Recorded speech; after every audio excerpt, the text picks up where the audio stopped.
High high জনগণ, এই বেডিগুলা কি কয় জনগণ, তাই নাকি? আরে বাপরে বাপ, আপনাদের তো সেই উন্নয়ন হইতেছে, বাংলাদেশ এগিয়ে যাচ্ছে, বাংলাদেশে তো কেউ ঠেকাইতে পারবে না। এবার খোদ রাজধানীতেই মিলেছে ইয়াবা তৈরির কারখানা। র্যাব বলছে কাঁচামাল মিলছে দেশেই।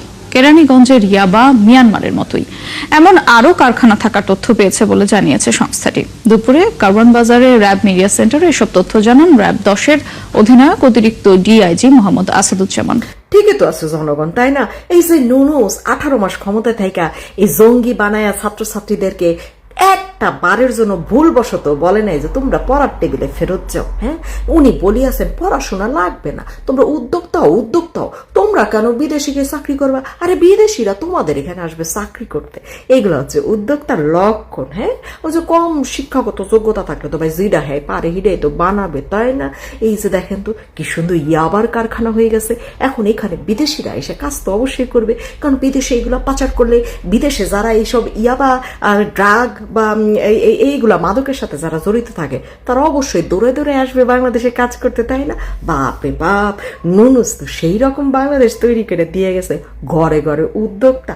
যাই হোক, আর কিছু হোক আর না হোক, হ্যাঁ আবার কারখানা তো বানাইতে পারছে, এটা এবার কম কি? এখন তো একটা কারখানার মালিক হয়ে গেছে 2 বছরের মধ্যে। আরে বাপ, যাই হোক, বাংলাদেশে বাঙ্গু জাতিরে কমু, আপনারা আর কষ্ট করতেছেন কেন? ইয়াবা খাইয়া খাইয়া ঘুমাই থাকেন, ঠিক আছে? বাংলাদেশ 2.0 আপনাদের যত সহজে মাইনা নিবেন, যত সহজে বিশ্বাস করবেন, ততই হচ্ছে আপনাদের মঙ্গল। তো বাঙ্গু জাতি তোমাদেরকে বাংলাদেশ 2.0 কি দিল?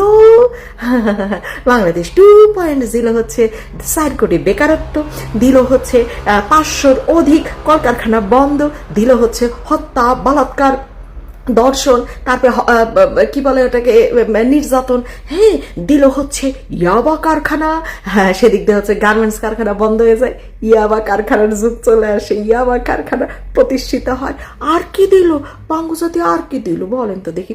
সমকামিতা। হ্যাঁ, ঢাকা বিশ্ববিদ্যালয়ের মতন মাদ্রাসায় এখন একবার সূর্য সেন হল, একবার হচ্ছে সরোয়ার্দী হল, সব হলে হচ্ছে ধরা পড়তেছে হচ্ছে সমকামী, মানে কোকাম টুপকি মারতে গিয়ে ধরা পড়তেছে, টুপকি মারতে গিয়ে। হ্যাঁ, তাদের হয়েছে টুপকি মারা কারখানা হয়ে গেছে এখন ঢাকা বিশ্ববিদ্যালয়, সেই লেখাপড়া চলতেছে।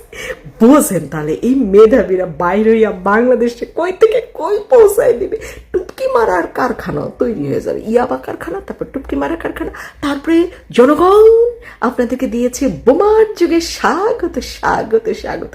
2 বছর ধরে একটা বিদেশি বিনিয়োগকারীও বাংলাদেশে আসে না, সব পলাই গেছে, খালি শুনি আসবে আসবে, কেউ আসে না। মরিচের কেজি কত জনগণ? গম যেন কত বেশি দামে কিনতেছেন, গ্যাস যেন কত বেশি দামে কিনতেছেন। বাংলাদেশের জনগণের পেটে ভাত নেই, তাতে কি ভাত ছাড়া পেট, খালি পেটে পয়সা ছাড়া চাকরি ছাড়া জনগণ উড়োজাহাজে গুইডা বেড়াবে। এর জন্য 21টা উড়োজাহাজ কেনা হইতেছে, ঠিক আছে? বাংলাদেশে যে বেকার জনগণগুলো আছে না, 3 বেলা এখন আর খাইতেও পারবে না ঠিক মতো, তারা উড়োজাহাজে চইরা সারা বিশ্বে গুইডা বেড়াবে। বাহ বাহ বাহ বাহ। জনগণ কেমন আছেন জনগণ? যাক, এখন কর্মসংস্থান বাড়ায় আমাদের তারেক চাচু বলিয়াছেন তো 2034 সালের মধ্যে বলে 1 কোটি কর্মসংস্থান তৈরি করবে। হ্যাঁ, আমরা চোখের সামনে দেখতেছি গার্মেন্টস ফ্যাক্টরি সব বন্ধ হয়ে যাইতেছে, তারপরে ওই যে আমাদের যে চামড়া শিল্প কারখানা সেটাও বন্ধ হয়ে যাইতেছে। তা ভালো ভালো যেগুলো কারখানা হিসেবে আমরা পরিচিত আর কি, সেগুলো সব উনি বন্ধ কইরা ঠিক কোথায় কর্মসংস্থান করবে বুঝতে পেরেছেন? ইয়াবা কারখানায়, মদের কারখানায়, সমকামিতার কারখানায়, মাদ্রাসায়, বোম বানানোর কারখানায়, এইগুলাতে হচ্ছে উনি হচ্ছে কর্মসংস্থান তৈরি করবে। খুবই ভালো, বাংলাদেশ 2.0।